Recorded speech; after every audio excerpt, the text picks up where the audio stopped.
हमारे YouTube channel पर हार्दिक स्वागत है।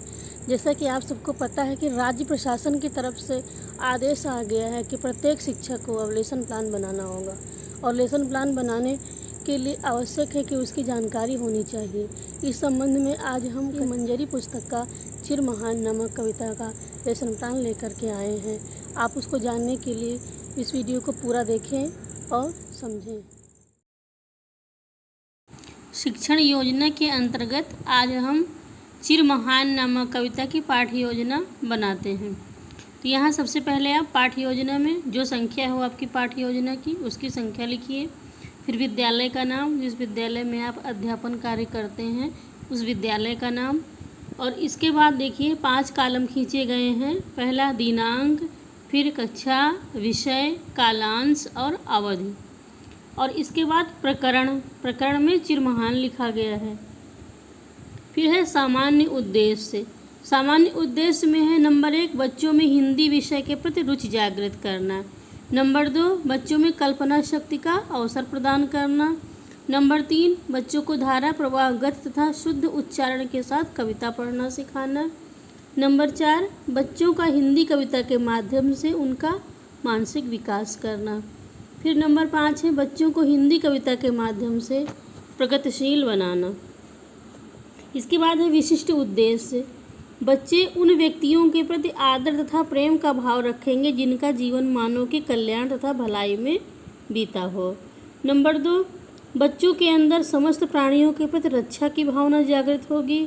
नंबर 3 बच्चों के अंदर बिना सोचे समझे किसी के पीछे चलने की आदत समाप्त हो जाएगी। इसके बाद है शिक्षण विधि। तो इसके लिए 2 शिक्षण विधियों का प्रयोग किया गया है, प्रश्नोत्तर विधि और व्याख्यान विधि। फिर इसके बाद है सहायक सामग्री। इसमें पेड़ पौधे, चंद्रमा, सूर्य, नदियाँ तथा महापुरुषों के चित्र आदि हैं। और इसके बाद पूर्व ज्ञान। बच्चे विभिन्न ग्रहों की सामान्य जानकारी रखते हैं, मनुष्यों की विविध समस्याओं से अवगत हैं। इसके बाद प्रस्तावना पर आते हैं। तो इसमें भी 3 कॉलम खींचे गए हैं। प्रस्तावना वाला 1, फिर क्रम संख्या, छात्राध्यापक क्रिया और छात्र क्रिया। तो छात्राध्यापक क्रिया में देखिए प्रश्न पूछा जाएगा और छात्र क्रिया में छात्र जवाब देंगे।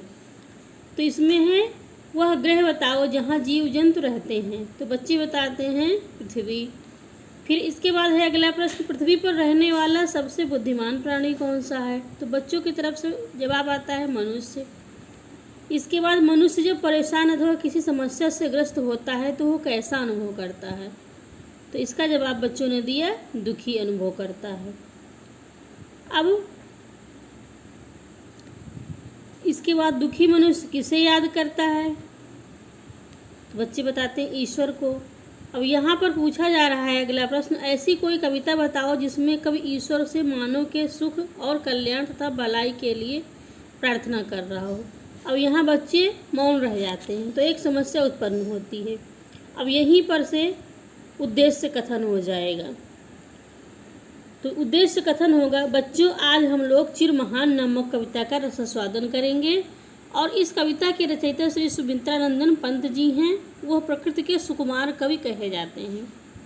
पंत जी की अन्य रचना है, एक जगह उन्होंने लिखा है, मैंने छुटपन में छिपकर पैसे बोए थे, सोचा था पैसों के प्यारे पेड़ उगेंगे।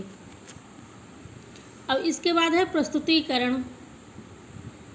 इसमें जग जीवन में जो चिर महान, सौंदर्य पूर्ण और सत्य प्राण, मैं उसका प्रेमी बनूं नाथ, जो हो मानव के हित समान, जिससे जीवन में मिले शक्ति, छूटे भय संशय अंधभक्त, मैं वह प्रकाश बन सकूं नाथ, मिल जाए जिसमें अखिल भक्ति, पाकर प्रभु तुमसे अमर दान, करने मानव का परित्राण, ला सकूं विश्व में एक बार, फिर से नवजीवन का विहान। इसके पश्चात आदर्श वाचन। छात्राध्यापक द्वारा उचित लय, स्वर एवं आरोह अवरोह के साथ कविता का आदर्श वाचन किया जाएगा। फिर अनुकरण वाचन होगा। कतिपय छात्रों के द्वारा कविता का आदर्श वाचन करवाया जाएगा। फिर है काठिन्य निवारण। इसमें कठिन शब्दों के अर्थ बताए जाएंगे। कठिन शब्द और अर्थ लिखे गए हैं। जग जीवन, संसार के लोगों का जीवन। सत्य प्राण, जिसका हृदय सत्य से भरा हो। मानव के हित समान, जो समान रूप से मानव की भलाई करने वाला हो। अंधभक्ति, बिना सोचे समझे किसी के प्रति निष्ठा का भाव। अखिल मतलब संपूर्ण, सारा। परित्राण, पूर्ण रक्षा। विहान, प्रातःकाल, भोर।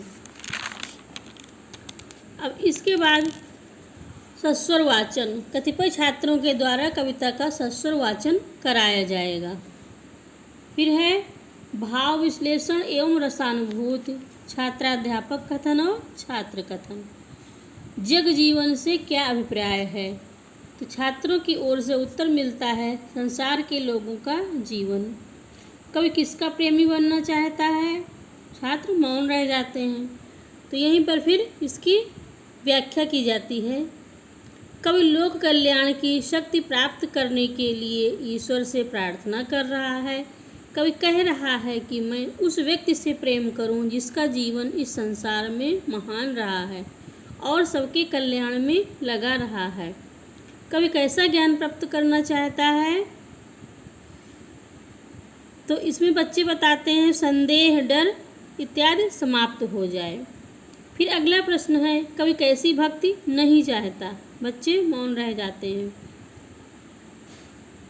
तो इसकी व्याख्या है कवि कहता है कि हे प्रभु, मेरे जीवन में ऐसा ज्ञान का प्रकाश भर दो जिससे कि मन में भय, संशय और संदेह न रह जाए। बिना सोचे समझे किसी के पीछे चलने की आदत छूट जाए और मैं संसार में सभी के साथ मिलजुल कर रहने लगूं।